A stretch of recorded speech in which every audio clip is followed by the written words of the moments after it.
Growing up in a small town with folks who believed in hard work over anything fancy, I was your typical girl next door, Margie. My family wasn't rich, but we were happy, and they instilled in me the value of hard work from a young age. After college, chasing a slice of independence, I moved to a bigger city, a place that felt like a different world. It was there my life took a turn I never saw coming. I landed a job as a sales manager at a big company, which was a big deal for a small-town girl like me.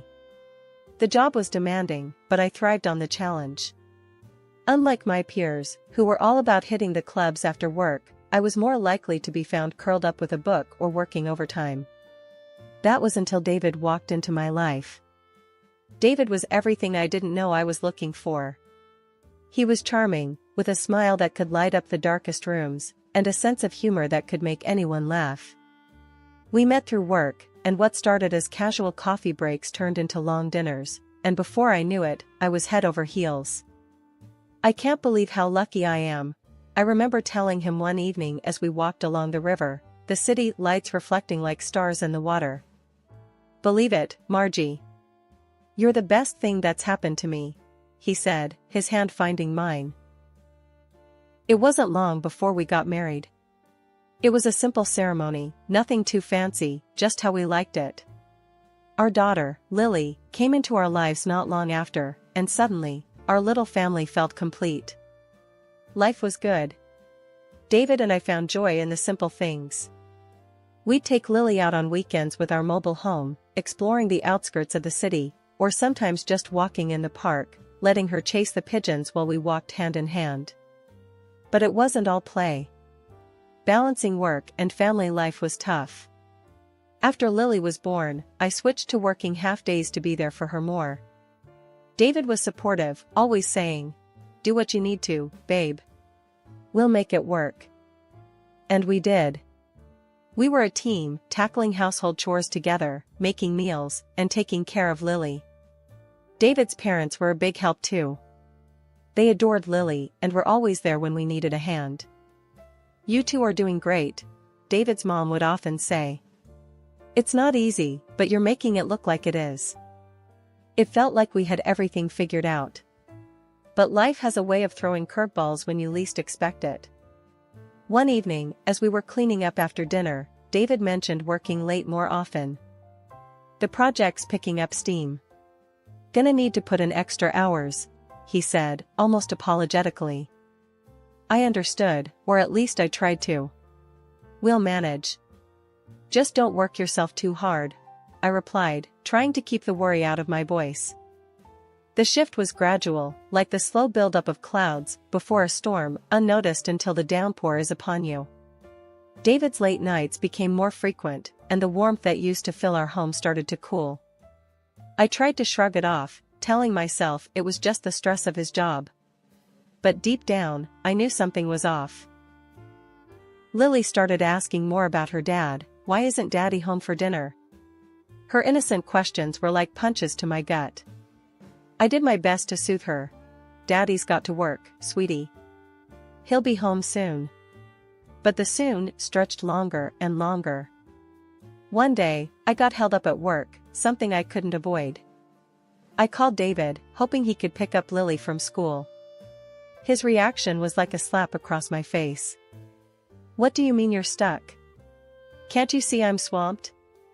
Handle your own mess," he snapped over the phone, before hanging up. Tears stung my eyes, not just from his words, but from the shock of hearing him talk to me like that. I'd never seen this side of him. Panicking, I called his mom. "Hey, it's me. I'm in a bind. Can you grab Lily from school?" I asked, trying to keep my voice steady. "Of course, dear. Is everything all right with David?" she replied, concern evident in her voice. "Yeah, just work stuff." "Thanks, I owe you one," I managed, feeling a mix of relief and embarrassment. As days turned into weeks, David's detachment grew. He wasn't just absent physically, but emotionally too. Our home felt like a house with no life in it. I tried talking to him, reaching out, trying to bridge the gap that kept widening between us. "David, we need to talk. This whatever this is, it's not working. Lily misses you, I miss you, I said one night, mustering all the courage I had. He barely looked at me, his eyes glued to his phone. What do you want from me, Margie? I'm here, aren't I? Just tired, that's all, he muttered, his tone dismissive. But that's just it, you're here but not really. You don't talk to me.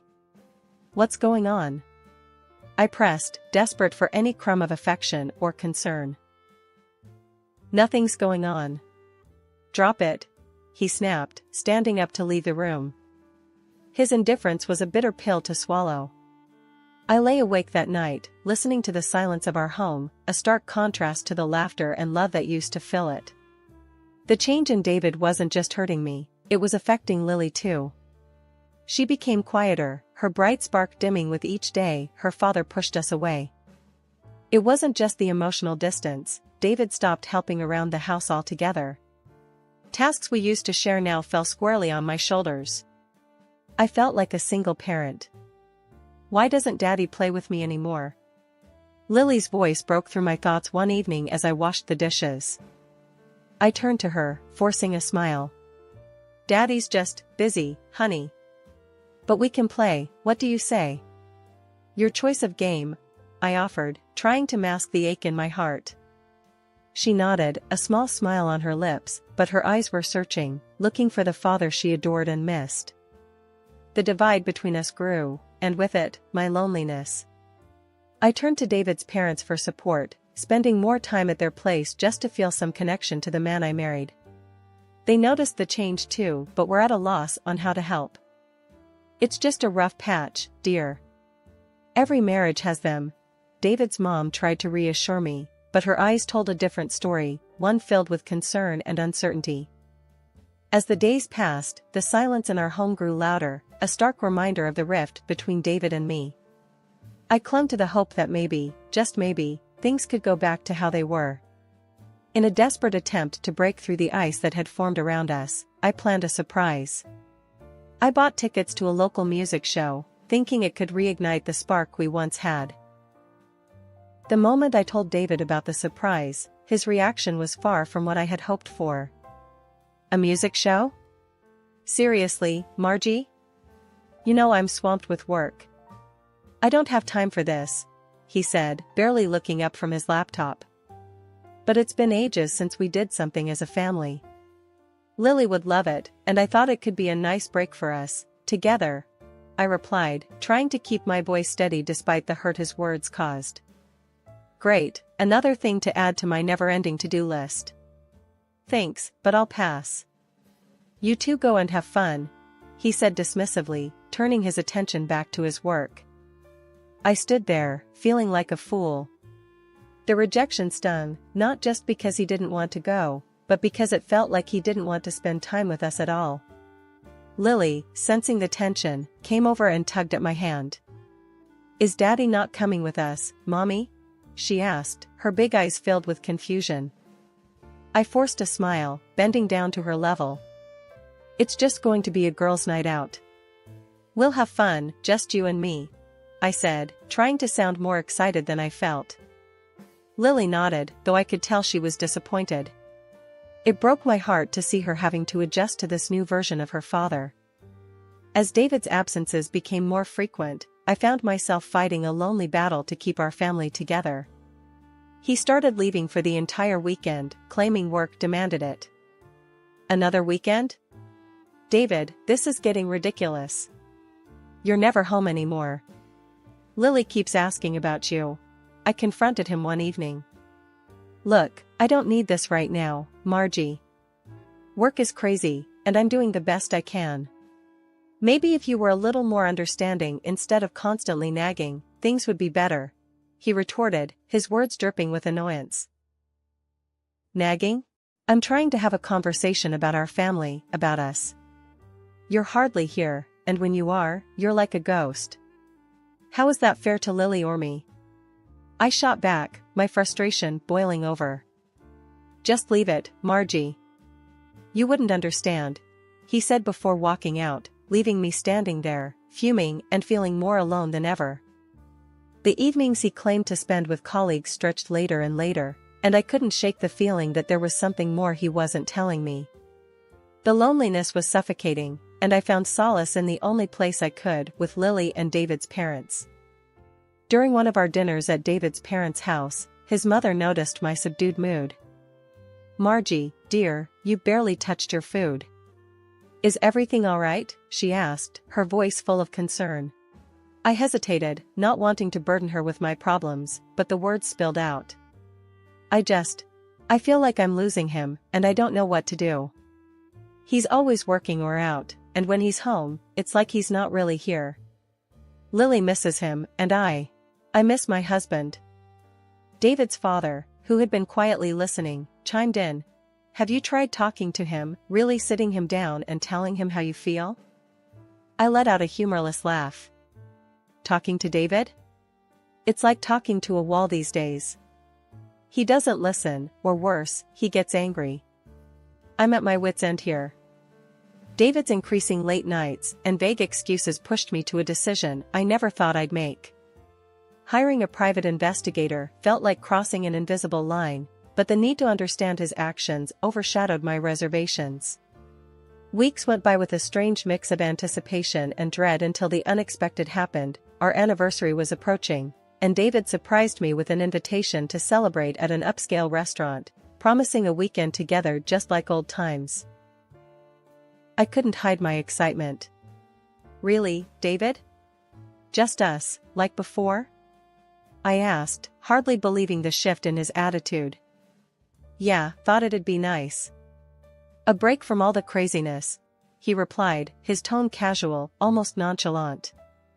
With renewed hope, I arranged for David's parents to look after Lily, sharing my joyous news.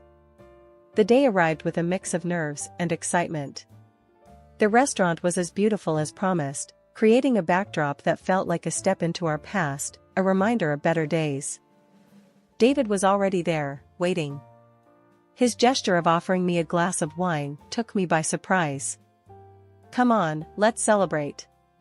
Just this once," he urged when he saw my hesitation. I laughed, a bit uneasy. "You know I'm not much for drinking, but okay, just this once," I agreed, wanting to make the most of this rare moment between us. The evening was a blur of wine and toasts. David kept filling my glass, each time insisting, "To us." It felt like a dream, our problems momentarily washed away by the ambience and alcohol. But as the night wore on, I felt increasingly unwell, a heaviness dragging me down into a drowsy haze. "David, I don't feel so good. I think I need to lie down," I mumbled, struggling to keep my eyes open. "Don't worry, I got you. Let's get you home," he said, his voice distant as he helped me into the car. The world outside the car window slipped into darkness as I fell into a troubled sleep, only to be jolted awake by a sudden stop. The air was cold, and I was barely conscious when David dragged me out of the car and onto a bench. Through the fog of my mind, I heard his words, sharp and clear, cutting deeper than any knife. "You're just so tiring, Margie. Always there, always expecting so much. I can't do this anymore." His words were a cruel echo in the darkness as I tried to process them, but my body wouldn't cooperate. The world spun, and I felt myself slipping away, his voice the last thing I clung to before darkness claimed me completely. Waking up in the clinic was like trying to piece together a puzzle with half the pieces missing. The pounding in my head matched the confusion swirling through my mind. There, beside me, stood my mother-in-law, her face etched with worry. "You're awake, thank God," she sighed, a hand clutching her heart. "We found you in a bad part of town, no bag, no ID, nothing. What on earth happened?" I tried to sit up, the effort sending waves of nausea through me. I was with David. We had dinner for our anniversary. He said he'd take me home. I managed, the words sounding hollow even to me. Her brows knitted in confusion. "But that can't be. David's been out of town. He called yesterday to check on Lily. Said he was sorry he couldn't be here." That didn't make any sense. My head spun not just from the pain but from the stark disbelief. But he was there, we had dinner, I trailed off, the reality sinking in. My own husband's actions were a mystery, his alibi a lie. The worry in her eyes deepened. Let's get you home. We can sort this out later. How's Lily? That was the first coherent thought I had. My daughter, my little girl, was she okay? She's fine, dear. Been asking for you. Let's get you better so you can see her. She reassured me, helping me to my feet. The days that followed were a blur of rest and whispered conversations. I stayed with my mother-in-law, the atmosphere charged with unasked questions. Once I felt stronger, I knew what I had to do. I called the detective I had hired weeks ago, the one I hoped would shed light on David's mysterious behavior. Margie, I have the report. We need to meet. The detective's voice was grave over the phone, promising answers I wasn't sure I was ready for. I met him at a quiet cafe. The envelope he handed me felt like it weighed a ton. What's in here? My voice was barely a whisper, fear and anticipation battling within me. Take your time with it. It's a lot to process, he cautioned, his eyes not hiding his concern. Back at my mother-in-law's house, I braced myself for the worst. The envelope contained photos, receipts, a detailed account of David's comings and goings, evidence of a life I was not a part of, a betrayal laid bare on paper. My hand shook as I absorbed every word, every image. This was the proof of the lie my marriage had become. The man I thought I knew, the life I thought we had built together, it was all a facade. As I drove to the address the detective had given me, my mind was a whirlwind of emotions. Anger, betrayal, but above all, a fierce determination to confront the truth. The evening air felt heavy as I parked outside the nondescript apartment building. With each step towards the door, my resolve hardened. The door was surprisingly unlocked, a foreboding welcome to the scene I was about to witness. Inside, I found them, David and his brightly-haired mistress, lounging as if they owned the world. The shock on David's face upon seeing me was almost satisfying, almost enough to dull the sharp edge of betrayal. So this is the hard work that's been keeping you busy every night, huh? I couldn't keep the bitterness from my voice, nor did I want to. The woman, with her pink hair and bright suit, just smirked at me, arrogance dripping from every pore. You shouldn't have come here. It would have been easier for you to just disappear, she sneered, making my blood boil. I turned to David, my heart aching with the betrayal. How could you do this? To me, to us? I demanded, though a part of me doubted any answer could ease the pain. She laughed, a sound so cold it sent shivers down my spine. Because you've been in the way of our happiness. We've wanted you gone for a long time, she said, her cruelty cutting deep. But I wasn't there to break. I stood my ground, my voice steady despite the turmoil inside. I know all about your plans. I'm not here to beg or cry. I've seen the evidence. I know about the poison, and the police do too. I revealed the evidence I had gathered, the blood tests showing the presence of psychotropic substances, the detailed report from the detective outlining David's betrayals, and the video evidence collected by the police that incontrovertibly showed David's attempts to harm me. Their faces fell, but it was the mistress who recovered first. You can't prove a thing. You're out of your depth, she hissed, but her bravado couldn't mask the fear in her eyes. I pulled out my phone, showing them the recordings of their plotting, their plans to get rid of me. It's all here. The police have everything they need. And there's more, much more. David tried to speak, but the woman cut him off, still playing the queen of denial. You think this is over? You think you've won? She spat, but her words were desperate, the threats empty. I faced them both, my heart heavy but my conscience clear. This was never about winning or losing. It's about justice. For me, for anyone you might have tried to hurt after me. You won't get away with it.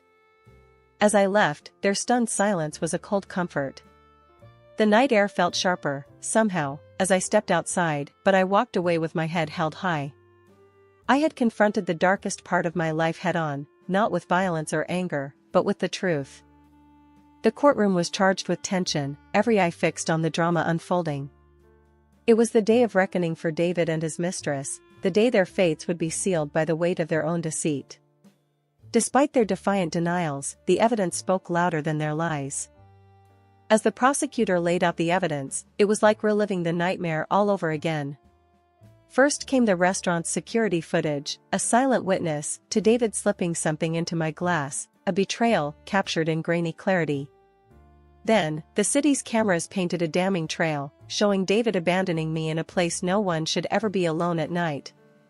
The final nail in the coffin was the medical reports, undeniable proof of the toxins coursing through my veins, a sinister attempt on my life. David and his mistress sat side by side, a united front in their guilt.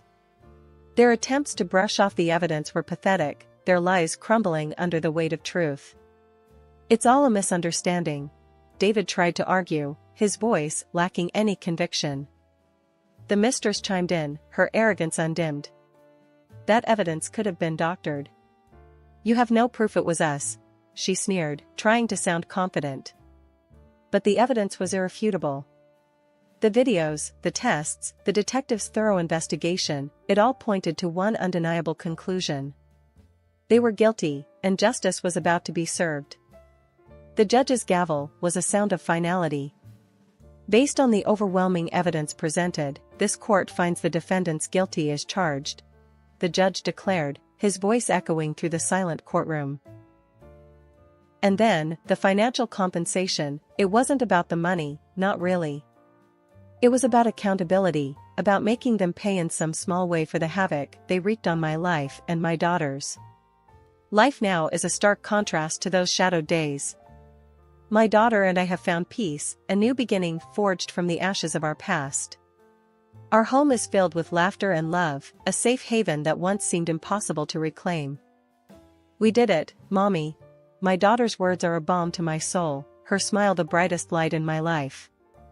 "Yes, we did, sweetheart. We're going to be just fine," I assure her, and in my heart, I know it's true. The journey was long and fraught with pain, but standing here now, with my daughter by my side, I'm reminded of the strength and resilience that lies within us. We've weathered the storm and emerged stronger, ready to face the future with hope and courage. David's parents, once figures I respected and admired, showed their true colors in the aftermath. They were devastated by their son's actions, heartbroken by the betrayal and harm he caused. The day they decided to cut ties with him and rewrite their will, leaving everything to Lily, my daughter, was a day I'll never forget. I remember sitting down with them, the air thick with a mix of sorrow and determination. "We can't undo what David did, but we want to make sure Lily is taken care of," they said, their voices steady but filled with an underlying pain. I was taken aback, not just by their generosity, but by their resolve. I don't know what to say. "Lily, she'll have a future now, thanks to you," I managed, my voice choked with emotion. "It's what's right. She's our granddaughter, and we love her. We want to make sure she knows she's not defined by her father's mistakes," they replied, a firmness in their tone that left no room for argument. Life since then has been a series of adjustments, of finding our footing in this new reality. I went back to work full-time, diving into my role with a renewed sense of purpose. Balancing work and being a single mom to Lily hasn't been easy, but it's been our life, and it's been good. My mother-in-law, bless her soul, has been a godsend. She stepped up in ways I couldn't have imagined, becoming not just a caregiver for Lily but a pillar of strength for me. Our bond, forged in the fires of family drama, has become unbreakable. "Lily's lucky to have you, you know." "We both are," I told her one evening as we shared a quiet cup of tea after putting Lily to bed. She waved me off, her usual modest self. "Nonsense. I'm just doing what any grandmother would. Besides, seeing you two happy is all the thanks I need."